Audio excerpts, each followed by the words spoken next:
హోషేయ గ్రంథంలో హోషేయ ప్రవక్త ద్వారా ప్రభువైన యెహోవా ఆ కాలంలో ఉన్న ప్రజలతో మాట్లాడుతున్నాడు.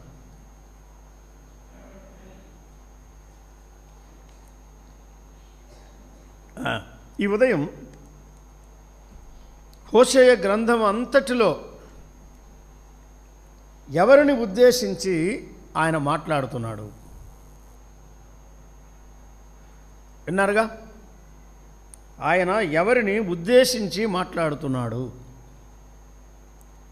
ఆ ఒక్క విషయాన్ని మనం ధ్యానం చేయబోతున్నాం. ఎవరిని అంటే 14వ అధ్యాయం 8 చదవండి. 14వ అధ్యాయం. ఎఫ్రాయిము,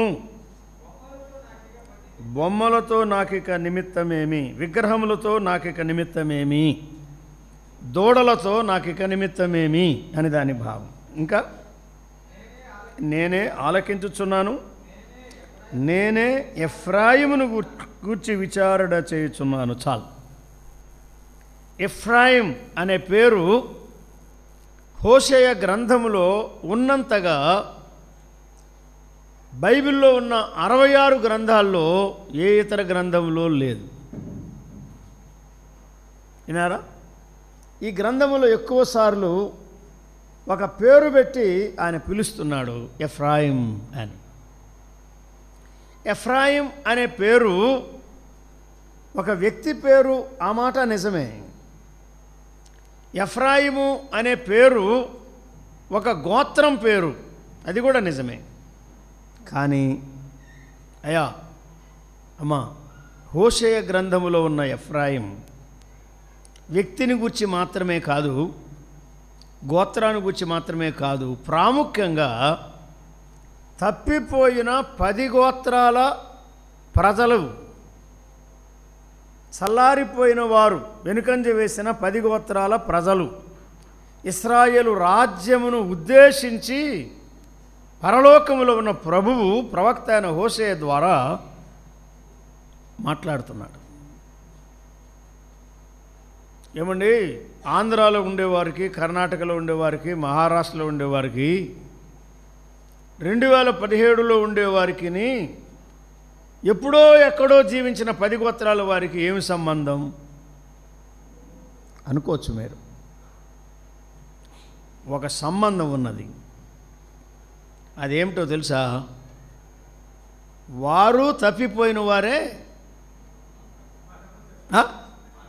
మనం కూడా తప్పిపోయేవారమే. వారు వెనుకంజ వేసిన వారే, మనము వెనుకంజ వేసేవారమే. వారిలో భక్తిహీనత, మనలో భక్తిహీనత. అది చాలా ప్రాముఖ్యమైనటువంటి సంబంధం. అందుకే వెనుకంజ వేసిన ఎవరిని ప్రభు విడిచిపెట్టడు. వెనుకంజ వేయకుండా మనం జాగ్రత్త పడాలి, మంచిది. కానీ వెనుకంజ వేసిన వారిని సహా మన ప్రభు విడిచిపెట్టడు. ఏం చేస్తాడు? ఆయన పునరుద్ధరిస్తాడు. పట్టాల మీద ఎక్కించినట్టుగా తిరిగి సరిగా ప్రయాణం చేయడానికి ఆయన వీలు కలిగిస్తాడు అనే పాఠం వర్తమానం హోషేయ గ్రంథంలో ఉన్నది. ఇశ్రాయేలు జనాంగం చరిత్రలో 12 గోత్రాల వారు వెనుకంజ వేస్తున్నారు. అయితే రాజ్యము 2గా విడిపోయిన తర్వాత ఎక్కువగా 10 గోత్రాల వారు, వెనుకంజ వేసిన వారు, తప్పిపోయిన వారుగా ఉన్నారు. మరి 10 గోత్రాల రాజ్యాన్ని ఇశ్రాయేలు రాజ్యం అంటారు, కానీ ఎఫ్రాయిం అనరు కదా. 2 గోత్రాల రాజ్యం యోధా రాజ్యం అంటారు, 10 గోత్రాల రాజ్యం ఇశ్రాయేలు రాజ్యం అంటారు. మరి ఎఫ్రాయిం అనే పేరు ఎందుకు ఈ గ్రంథంలో ఎక్కువ సార్లు వస్తున్నది అంటే, ఇప్పుడు మనము చదువుకుందాం, లేఖనాల్లో నుండి జ్ఞాపకం చేసుకుందాం. పాత నిబంధన కాలంలో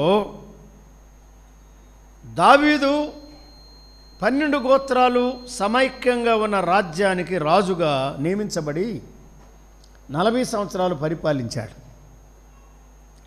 ఆయన తరువాత ఆయన కుమారుడు సొలొమోను కూడా సమైక్య రాజ్యానికి 12 గోత్రాలు ఒకటే, 40 సంవత్సరాలు పరిపాలించాడు. ఆ సొలొమోను పరిపాలన దినాలలోనే ఆ సొలొమోను దగ్గర ఉన్న ఒక యవనస్తులు బాగా వినాలి. ఈ ఉదయకాలం పాఠము యవనస్తులకు అది ఒక పార్ట్. తర్వాత ఇంకొక పాఠము సీనియర్స్, పెద్దవారికి. అంటే ఆయన ఎవరిని విడిచిపెట్టాడు, ఆయన సీనియర్స్ని విడిచిపెట్టాడు, జూనియర్స్ని విడిచిపెట్టాడు. యవనస్తులకు పాఠం అని ఎందుకు అంటున్నామంటే, ఈ 10 గోత్రాల వారికి నాయకుడు యరొబాము అని ఒకడు ఉండేవాడు. ఒకసారి రాజుల గ్రంథానికి రండి. ఈ ఉదయకాలం హోషేయ గ్రంథములు ఎక్కువగా మనం చదవం, కానీ హోషేయలో ఉన్న ఎఫ్రాయిము ఎవరు, ఎందుకు ఆ పేరు అతనికి ఇవ్వబడింది, ఆ రాజ్యానికి ఇవ్వబడిందో మనం అర్థం చేసుకోవడానికి సహాయకరంగా చదువుకుందాం.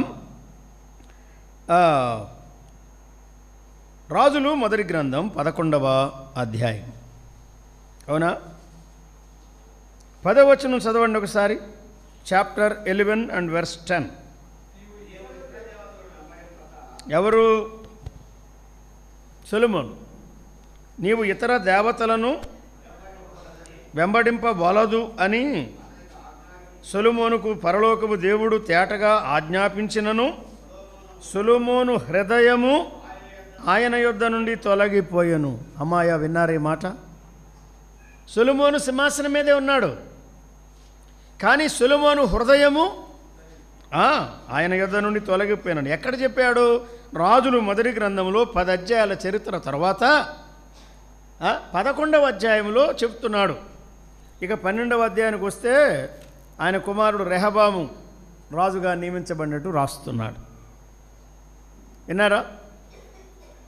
సొలొమోను హృదయము ప్రభువు మీద నుండి తొలగిపోయింది. గనుక ప్రభు ఏమన్నాడో తెలుసా? నీవు నా కట్టడలు ఆచరింపకపోవుట నేను కనుగొనుచున్నాను. గనుక ఈ రాజ్యము 11 నీకు ఉండకుండా నిశ్చయముగా తీసివేస్తాను అన్నాడు. బైబిల్లో లెక్కలు ఉన్నాయి, కూడికలు ఉన్నాయి, తీసివేతలు ఉన్నాయి, భాగహారాలు ఉన్నాయి, గుణాకారాలు ఉన్నాయి కదా. ఇదేమిటి తీసివేత? రాజ్యము నీకు ఇచ్చాను నేనే, నా హృదయము నీ పట్ల ఆశ కలిగి ఉన్నది అప్పుడు, కానీ నీ హృదయం ఇప్పుడు నా పట్ల సరిగా లేదు, కనుక నీ రాజ్యం తీసివేస్తానన్నాడు. అని ఆయనను నీ తండ్రి అయిన దావీదు నిమిత్తం నీ దినములలో నేను అలాగు చేయక నీ కుమారుని చేతిలో నుండి దానిని తీసివేసేదను, రాజ్యము అంతయు తీసివేయను. చదవండి త్వరగా. నా దాసుడైన దావీదు నిమిత్తము నేను కోరుకున్న యెరూషలేము నిమిత్తము ఒక గోత్రము నీ కుమారునికి ఇస్తాను అన్నాడు. అయ్యా విన్నారా? సొలొమోను నిజంగా ప్రభు త్రోవలలో చక్కగా సాగిపోయి ఉంటే రాజ్యము తీసివేయబడేది కాదు.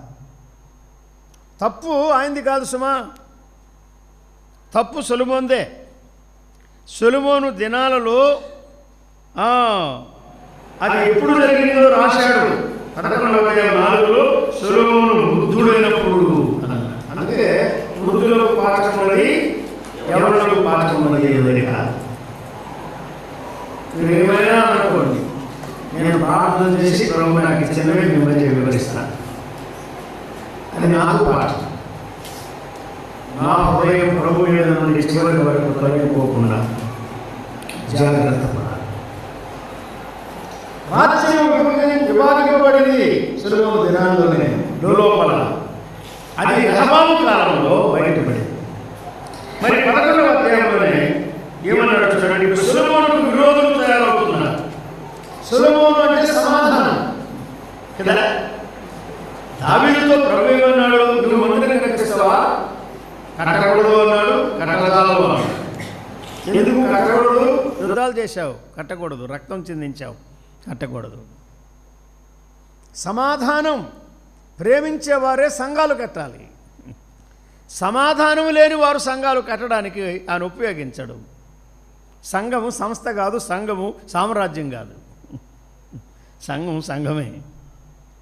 సంఘాన్ని కట్టడం సులువు కాదు. కట్టడాలు కట్టచ్చు కానీ సంఘాన్ని కట్టడం తేలిక కాదని. సరే, సొలొమోనుకు విరోధులు తయారవుతున్నారు. 14వ అధ్యాయంలో ఒకడు విరోధి, 14 వచనంలో, 23వ వచనంలో మరి ఒకడు విరోధి, 26వ వచనంలో మరి ఒకడు విరోధి. చదవండి ఇప్పుడు 26. ఎవరండి? ఈ యెరోబాము అనేవాడు రాజు కాదు, దాసుడు.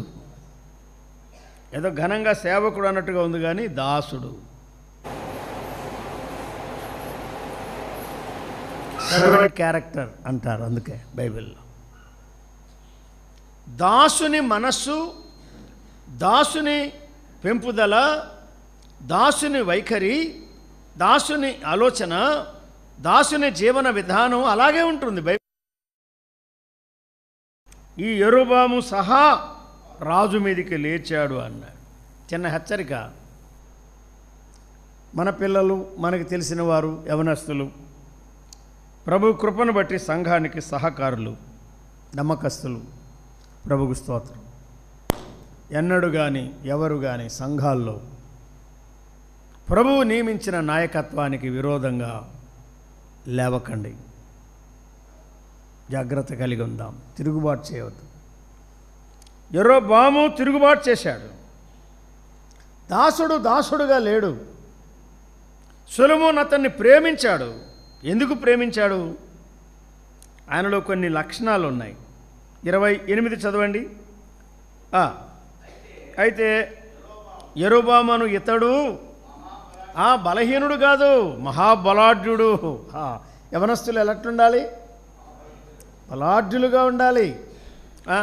అది చేయలేను, ఇది చేయలేను, అది చేయలేను, ఇది చేయలేను, లేవలేను, నడవలేను, నిలవలేను, కూర్చుంటే లేవలేను అంటే ఎట్లా ఇది? యవనస్తులు బలాఢ్యులుగా ఉండాలి, ఆరోగ్యం గలవారుగా ఉండాలి, శక్తివంతులుగా ఉండాలి. ఎక్కడో కొద్దిమంది శరీర బలహీనతలు కలిగి ఉంటారు. చిన్న వయసు అయినా శరీరమును బట్టి బలహీనులుగా ఉంటారు, అది వేరు. కానీ ఇతడు మహాబలాఢ్యుడు అన్నాడు, తర్వాత యవనుడు అన్నాడు, అతడు పనియందు శ్రద్ధ గలవాడు అన్నాడు. అందుకే సొలొమోను అతనిని అధికారిగా ఈ దాసుని సొలొమోను ఏం చేశాడు? అధికారిగా చేశాడు. దాసుడుగా పుట్టాడు, దాసుడుగా పెరుగుతున్నాడు, దాసుడుగానే జీవించవలసిన వాడు. కానీ అతడు పనియందు శ్రద్ధ గలవాడు, మంచి లక్షణం. యవనుడు, మంచి వయస్సు. బలాఢ్యుడు, పని చేయడానికి తగిన శక్తి ఉన్నది. ఏదైనా పని అప్పగిస్తే చాలా చక్కగా చేస్తాడు, చేయిస్తాడు. అందుకే సొలొమోను ఏం చేశాడు? అతనిని అధికారిగా నియమించాడు. మంచిదే. మరేం జరిగింది? సొలొమోను ఉన్న దినాల్లోనే యెరోబామును గూర్చి ప్రవక్త అయిన అహియా ద్వారా ప్రభు మాట్లాడుతున్నాడు. అహియా ఒక క్రొత్త వస్త్రము ధరించుకొని ఉన్నాడు. యెరోబాము, అహియా తప్ప పొలములో ఎవ్వరూ లేరు అని వ్రాశాడు. 31 నుండి చదవండి, త్వరగా చదువుకుందాం, ఎందుకంటే ఇదంతా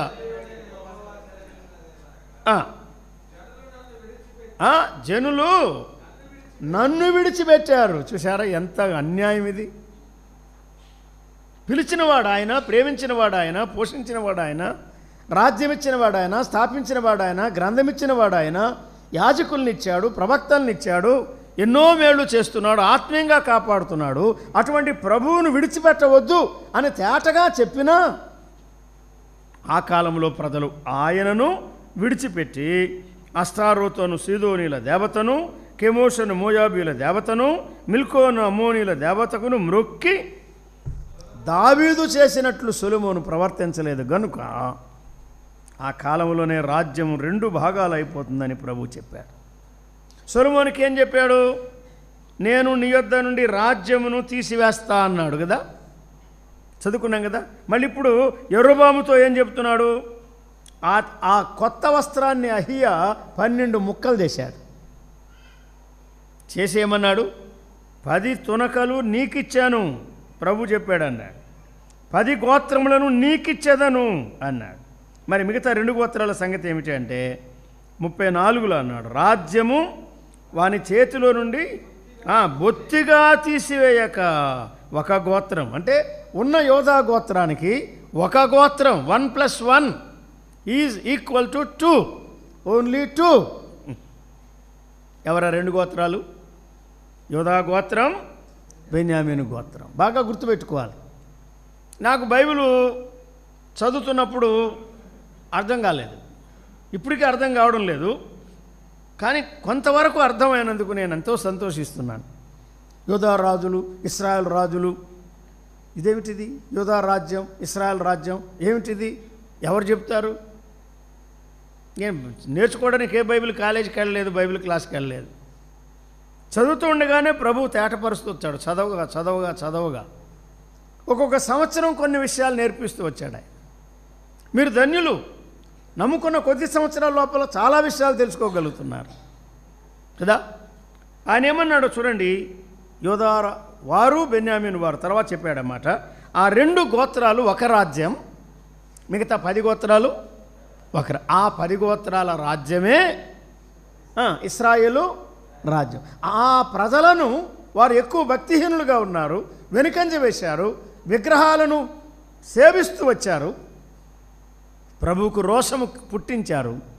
వారితో ప్రభు మాట్లాడుతూ, నేను మిమ్మల్ని క్షమించను అని చెప్పకుండా, మీరు తిరిగి రండి, నేను క్షమిస్తాను. నీ పాపం చేత కూలిన ఇశ్రాయేలు, ఇశ్రాయేల్ అంటే రాజ్యాన్ని ఉద్దేశిస్తున్నాడు. ఎఫ్రాయిం అనే పేరు ఎందుకు చెప్తున్నాడో మనం ఆలోచిస్తున్నాం. ఆ నాయకుడున్నాడు యెరోబాము, అతడు ఏ గోత్రం? 26లో చెప్పాడు, ఇతడు జెరేదా సంబంధమైన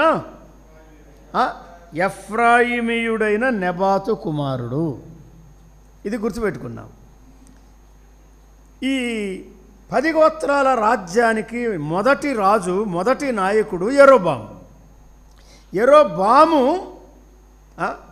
యెరోబాము ఒక రాజు, నాయకుడు. రెహబాము అతడు ఒక రాజు. యెరోబాము, రెహబాము అంటే జాండుబాము కాదు, ఇది. వీళ్ళు చాలా ప్రమాదకరమైన నాయకులు, గుర్తుంచుకోవాలి. ఒకడేం చేశాడు? దాసుడుగా ఉండి దాసుని స్థితిలోనే సాగిపోయి తిరుగుబాటు చేశాడు. అతడు యెరోబాము. అతడు ఎఫ్రాయిము గోత్రానికి చెందినవాడు కాబట్టి ఆ తర్వాత ఆ రాజ్యం ఎంతకాలం సాగినా ఆ తప్పిపోయిన ప్రజలందరినీ ప్రభు ఏమని పిలుస్తున్నాడు? ఎఫ్రాయిం అని పిలుస్తున్నాడు, అంతే. ఎఫ్రాయిం అంటే ఫలం, ఎఫ్రాయిం అంటే అభివృద్ధి, ఎఫ్రాయిం అంటే మంచి భావం ఉన్నది. కానీ పేరు వేరు, తీరు వేరుగా ఉంది. ఈ 10 గోత్రాలు ఏమైపోయారు? తప్పిపోయారు. మనం త్వరగా జ్ఞాపకం చేసుకుందాం. నా సేవకుడైన దావీదు నిమిత్తం ఒక దీపమును నిలుపుదును అన్నాడు. వారిని బాధించినా నిత్యము బాధింపను అని కూడా ఆయన వాగ్దానం చేశాడు. రెహబాము దినాల్లో సొలొమోను చనిపోయిన తర్వాత యెరోబాము వచ్చాడు, ప్రజలు వచ్చారు, రెహబాము దగ్గర మనవి చేస్తున్నారు. 12:4 చదువుదాం. చదవండి 12:4. అంటే సొలొమోను బరువైన కాడిని మా మీద ఉంచెను, నీ తండ్రి నియమించిన కఠినమైన దాస్యమును మా మీద ఉంచిన బరువైన కాడిని నీవు చులకన చేసిన ఎడలా మేము నీకు సేవ చేస్తాం అన్నాడు. దానికి అతడు చక్కగా స్పందించవలసింది, కానీ అతడేం చేశాడో తెలుసా? పెద్దలు ఒక సూచన ఇచ్చారు. 13 చదవండి, 12వ అధ్యాయం 13. అప్పుడు రాజు అంటే రెహబాము పెద్దలు చెప్పిన ఆలోచనను నిర్లక్ష్యపెట్టి యవనులు చెప్పిన ఆలోచన అన్నాడు. మిరజిలో యవనులు కాదు, రెహబాము కాలంలో యవనులు. ఆ యవనులు ఏం చెప్పారు? యెరోబాముతో వచ్చిన వారికి నీవు కఠినమైన మాటలతో జవాబు చెప్పాలా అన్నారు. నా తండ్రి నడుము కంటే నా చిటికన వ్రేలు పెద్దదిగా ఉంటుంది అని అతడు కఠినమైన మాటలతో జవాబు చెప్పాడు. మృదువైన మాటలతో మాట్లాడవలసిన వాడు సమస్య లేకుండా చూసుకోవలసిన వాడు మాటలతోనే చిక్కు తెచ్చుకున్నాడు.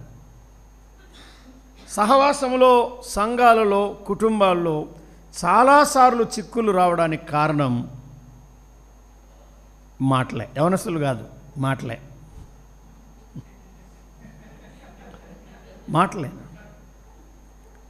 మృదువుగా మాట్లాడడానికి బదులు బిరుసుగా మాట్లాడి, కఠినంగా మాట్లాడి, కోపంతో మాట్లాడి, ఆవేశంలో మాట్లాడి, పట్టపగ్గాలు లేకుండా, అదుపు లేకుండా మాట్లాడి మనం నష్టాలు తెచ్చుకుంటాం. దేవుని వాక్యం ఏం చెప్తున్నది?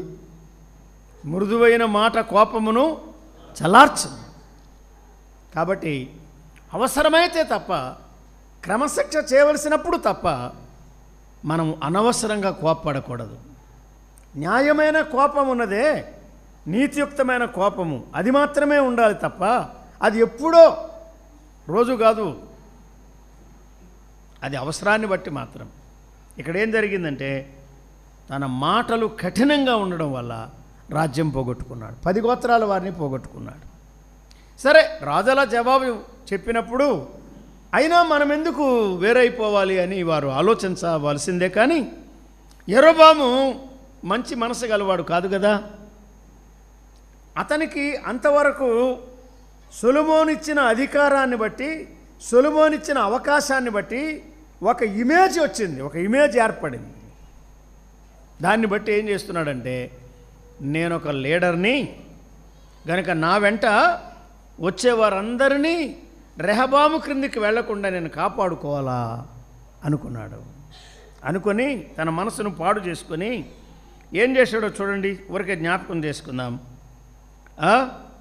యుద్ధానికి వస్తున్నారు. 19వ వచనం, ఇశ్రాయేలు వారు 12:19 ఈ ప్రకారము ఇశ్రాయేలు వారు నేటి వరకు జరుగుచున్నట్లు దావీదు సంతతి వారి మీద జరుగుబాటు కాదు, తిరుగుబాటు. కార్యాలు జరగడం అది జరుగుబాటు అంటారు, కానీ ఇదేమిటి? తిరుగుబాటు. ఇటువంటి తిరుగుబాటు చేసిన వారు చరిత్రలో అప్పుడప్పుడు కనబడుతున్నారు, అక్కడక్కడ కనబడుతున్నారు. విన్నారా? స్థానిక సంఘము కాపాడడం, నడిపించడం, వృద్ధి చేయడం చిన్న సంగతి కాదండి. సంఘం అంటే కాఫీ టీలు కాదు, టిఫిన్లు కాదు. సంఘం అంటే ఏదో అట్రాక్షన్ కాదు. సంఘము, ఈ జీవము గల దేవుని సంఘములో ఎంత భారం ఉన్నది. ఈ స్థానిక సంఘాన్ని, ఒక్కొక్కరిని, రకరకాల మనస్తత్వాలు గలవారిని కాపాడుకుంటూ రావడం, వాక్యం అందించడం, వారి కొరకు ప్రార్థన చేయడం, వారిని దర్శించడం, వారిని ప్రభువులో పెంచడం, క్రమంగా పరిశుద్ధతలో ఎదుగునట్లుగా వారిని నడిపించడం చాలా కష్టమైన గృహ నిర్వాహకత్వం. యెరొబాము తిరుగుబాటు చేశాడు. యెరొబాము నాయకత్వంలో తిరుగుబాటు జరిగింది. 10 మంది వేరైపోయారు. యూదా వారితో మనకి పాలు పంపులు లేవని వారు వేరైపోయారు. ఏం చేస్తున్నాడు చూడండి, ఈ రెహబాము కాలములో వేరైపోయిన యెరొబాము. అతడే ఎఫ్రాయిము గోత్రానికి చెందినవాడు. కనుక హోషేయ గ్రంథంలో ఎఫ్రాయిం ఎఫ్రాయిం ఎఫ్రాయిం ఎఫ్రాయిం అని చాలాసార్లు మనం చదువుతాం. తర్వాత వారెవరంటే వీరే. కాబట్టి వారి నాయకుడు ఎటువంటి వాడో మనం గమనిస్తున్నాం. 11లో అతని మంచి లక్షణాలు చెప్పాడు, 12లో అతనిలో ఉన్న దుష్టత్వం చెప్తున్నాడు. ఒక్కసారి 13వ అధ్యాయం చూడండి అయ్యా, చాప్టర్ 13 verse 33 and 34. 13, 33, 34 వచనాలు. అది చాలా పెద్ద సంగతులే. ఈ సంగతి అయిన తర్వాత యెరొబాము అంటే యెరొబాము మార్గము సన్మార్గమా దుర్మార్గమా? నాయకుడే కానీ దుర్మార్గం. తర్వాత సామాన్య జనుల్లో కొందరిని యాజకులుగా నియమించాడు. సామాన్యులే, యాజకులే. కానీ యెరొబాము ఏం చేశాడు ఉన్నాడో తెలుసా? యాజకులు కాని వారిని యాజకులుగా నియమించాడు. పైగా ఎక్కడ? బలిపీఠం కాదు, ప్రభు కోరుకున్న స్థలం కాదు, మందిరం కాదు, ఉన్నత స్థలములకు యాజకులుగా తనకిష్టమైన వారిని విన్నారా? ఒక యవనుడు, ఎవరా యవనుడు? యెరొబాము దుర్మార్గంగా జీవిస్తున్నాడు, తనకిష్టమైన వారిని నియమిస్తున్నాడు. దేవుని ఇష్టమా, తన ఇష్టమా? సన్మార్గమా, దుర్మార్గమా? ఏమిటి యెరొబాము చర్యలు? ఇంకా యెరొబాము ఏం చేస్తున్నాడో తెలుసా? 12వ అధ్యాయం చూస్తే 25 నుండి చదవండి. 12వ అధ్యాయం, రాజులు మొదటి గ్రంథంలోనే ఉన్నాం మనం.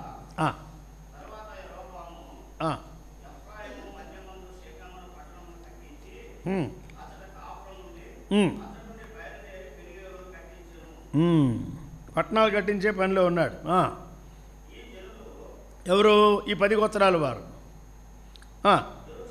యెరూషలేమందున్న యెహోవా మందిరమందు బలులు అర్పించుటకు ఎక్కిపోవుచుండిన ఎడల ఈ జనుల హృదయము యోధారాజైన రెహబాము అను నా యజమానుని తట్టు తిరుగును. అప్పుడు ఈ 10 గోత్రాల వారు నన్ను చంపి యోధారాజైన రెహబాము వద్ద మరలా చేరుదురు. రాజ్యము మరలా దావీదు సంతతి వారి దగును అని ఏం చేశాడు? యెరొబాము తన హృదయమందు తలంచి బాగా ధ్యానించాడు. ఏంటి? వాక్యం కాదు.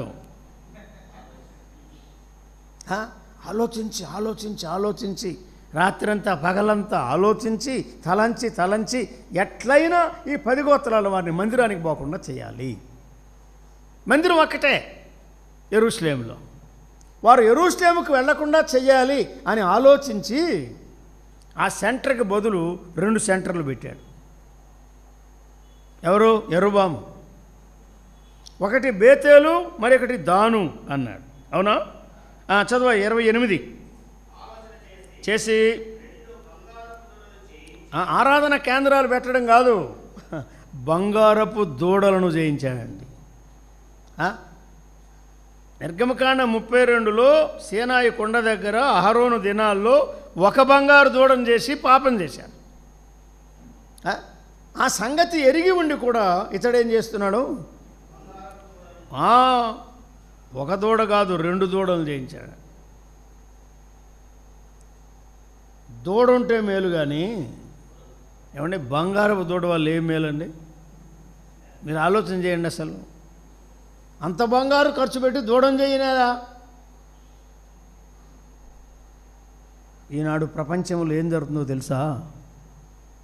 పేదవారికి ఆహారం లేకపోయినా ఆలోచన లేదు, ప్రజలకు అనుకూలతలు లేకపోయినా ఆలోచన లేదు. 108, 104 అన్నీ కట్ చేస్తున్నారు. ఆరోగ్యశ్రీ పథకాలు కట్ చేస్తున్నారు. రేషన్ కార్డులు కట్ చేస్తున్నారు. 125 అడుగులు ఎత్తైన విగ్రహాలు చేయిస్తామన్నారు. ఇప్పుడున్న యెరొబాములు తక్కువ వాళ్ళు కాదండి. కోట్లు దేనికి ఖర్చు పెడుతున్నారు? ఏంటి ఉపయోగం? వాటి వల్ల ఏమైనా ఉపయోగం ఉందో ఆలోచన చేయండి. దేవునికి రోషం పుట్టించేవి ఇవన్నీ. దేవునికి వేరుగా దూడ సీనాయి కొండ దగ్గర, దేవునికి వేరుగా దూడలు. యెరొబాము పరిపాలన కాలం 2 దూడలు కేంద్రాలు మార్చాడు. ఒకటి బేతేలు, మరొకటి దాను అన్నాడు. తర్వాత 2 దూడలను చేశాడు. దేవునికి వేరుగా దూడలను పెట్టాడు. తర్వాత ఏం చెప్తున్నాడు చూడండి. 20 జనులను పిలిచి, యెరూషలేముకు పోవుట మీకు బహు కష్టము. ఈయనే చెప్తున్నాడండి, వారు చెప్పడం లేదు, మా కష్టమని. మీకు బహు కష్టము. ఇశ్రాయేలు వారలారా, ఐగుప్తు దేశంలో నుండి మిమ్మల్ని రప్పించిన మీ దేవుడు ఇవే అన్నాడు. వాడికి అసలు గ్రామర్ కూడా రాకపోయా, దేవుడు అంటాడు, మళ్ళీ ఇవే అంటున్నాడండి. దేవుడు అంటే ఏకవచనం, దూడలు బహువచనం. దేవుడు అంట, మళ్ళీ ఇవే అంట. ఎంత వెర్రివాడు చూడండి. ఒకటి బేతేల్లో, ఒకటి దానిలో పెట్టాడు. దాని వరకు రెంటిలో ఒకదాన్ని పూజించడం ద్వారా రాజు చేసిన కార్యము పాపమునకు కారణమైంది. అతడు పాపము చేశాడు. దేవుని వాక్యం చెప్తున్నది, అనేకులు పాపము చేయుటకు కారకుడయ్యాడు. వాక్యం చెప్తున్నది. ప్రభునందు విశ్వాసం ఉంచిన మనం పాపం చేయకూడదు, చేయకుండా జాగ్రత్త కలిగి ఉండాలి.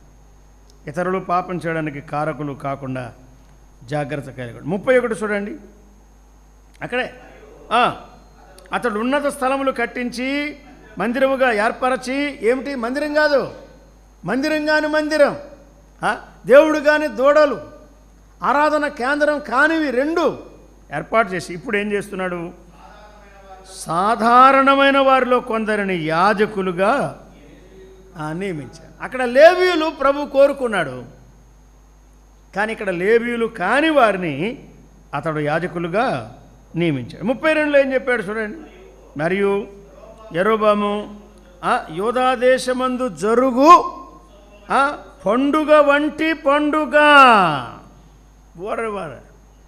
ఇప్పుడు చేసేదంతా ఎట్లుందంటే యాజ్ ఇట్ ఈజ్గా అది చూస్తాడు, దాన్ని డబ్ చేసి ఇక్కడ డబ్బింగ్ ఏర్పాటు చేస్తాడు.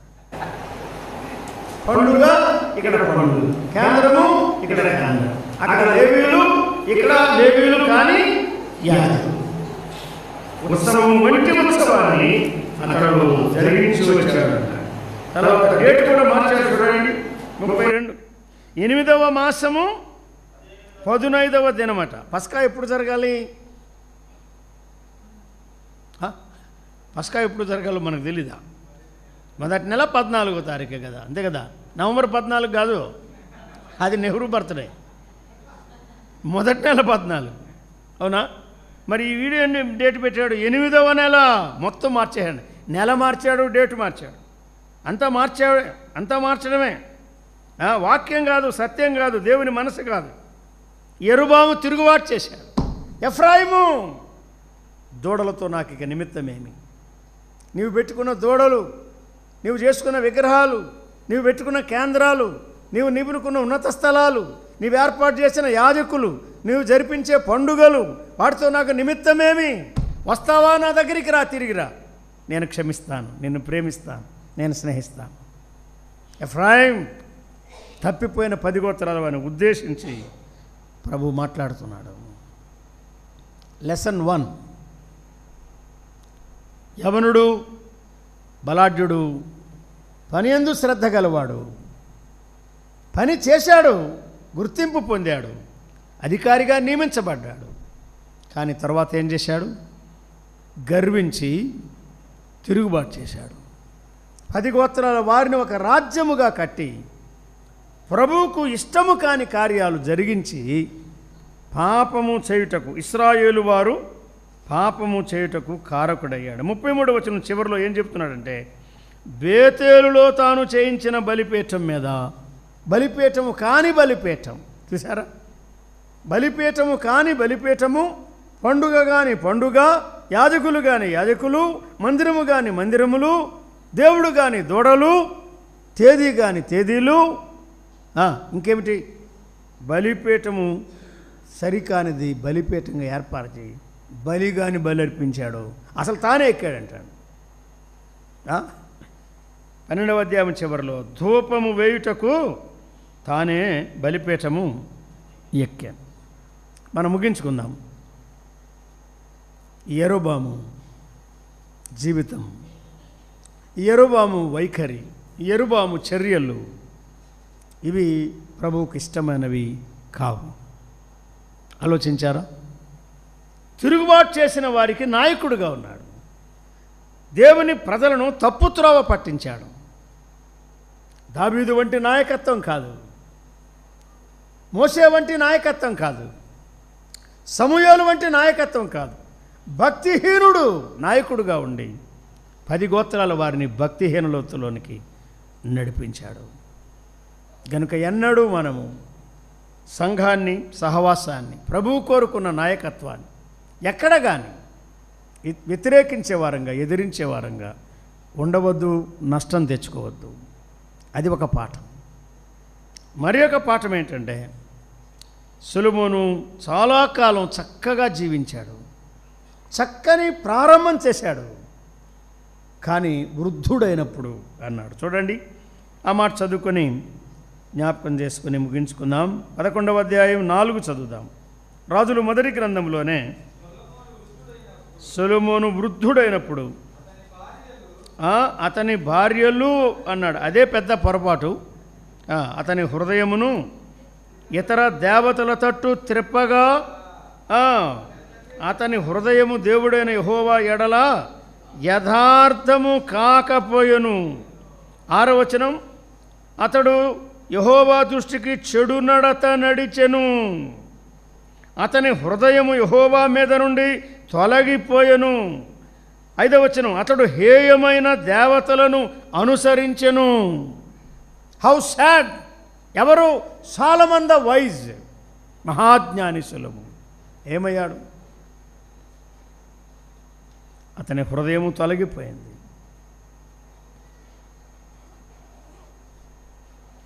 ప్రభు క్షమించునుగాక. ప్రభు కొరకు వాడబడిన వారు, వరము కలిగిన వారు, వృద్ధులైన తర్వాత తప్పిపోయిన వారు ఉన్నారు.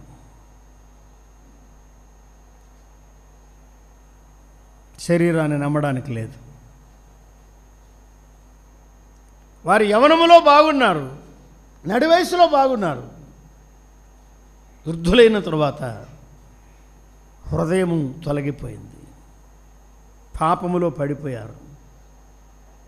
పశ్చాత్తాపడడం లేదు, లేవడం లేదు, దిద్దుబాటు రావడం లేదు, పరిశుద్ధత రావడం లేదు, దైవ భయం రావడం లేదు. వృద్ధులు కానీ వాడబడాలనుకుంటున్నారు. సంఘాలకేం ప్రయోజనం? పాపము చేయకుండా జాగ్రత్త పడాలి. యవనులు కానీ వృద్ధులు కానీ. సొలొమోను చాలా కాలం నమ్మకంగా జీవించాడు. వృద్ధాప్యంలో తప్పిపోయినట్టు రాయబడింది. మన వయస్సును నమ్మడానికి లేదు, మన శరీరాన్ని నమ్మడానికి లేదు. ఏ ఆకర్షణకు లోబడకుండా, ఏ శోధనకు ఓడిపోకుండా జీవితాంతం నమ్మకంగా జీవించడానికి కంకణం కట్టుకుందాం, తీర్మానం చేద్దాం. ప్రభువా, నీ భయము నాకు దయచేయి, నీ దృష్టిలో ఇష్టునిగా ఇష్టురాలిగా జీవించడానికి నాకు కృప దయచేయమని ప్రభువుకు అప్పగించుకుందాం. తలలు వంచండి, ప్రార్థన చేద్దాం. ఎఫ్రాయిం అనే గోత్రానికి చెందినవాడు కాబట్టి 10 గోత్రాల వారిని ఎఫ్రాయిం అనే పేరుతోనే పిలుస్తున్నాడు. తర్వాత మనం ధ్యానం చేద్దాం. ప్రభు మనతో మాట్లాడుతున్నాడు. ఖర్చుతో కూడిన కూడికలు మాత్రమే కాదు, గురితో కూడిన కూడికలు, భారముతో అందించే వర్తమానాలు. ప్రభు నాతో నీతో మాట్లాడుతున్నాడు. మన హృదయాన్ని కాపాడుకుందాం. దాసుని లక్షణాలు మనలో లేకుండా రాజవంశానికి తగిన వారంగా జీవిద్దాం. పద్ధతులు మార్చే వారం కాకుండా ప్రభువుకు లోబడి ఉందాం. ప్రజలను తప్పుదారి పట్టించే వారం కాకుండా సరైన మార్గంలో కాపాడడానికే మనం అంకితం చేసుకుందాం. రెహబాము లక్షణాలు నాలో లేకుండా కృప చూపించమని, యెరొబాము జీవితం నాలో లేకుండా సహాయం చేయమని, జాగ్రత్త నిమ్మని, సొలొమోను చివరి దినాల్లో తప్పిపోయినట్టు కాకుండా చివరి దినాల్లో సహా మరి విశేష జాగ్రత్త నాకెమ్మని ప్రభువును అడుగుదాం.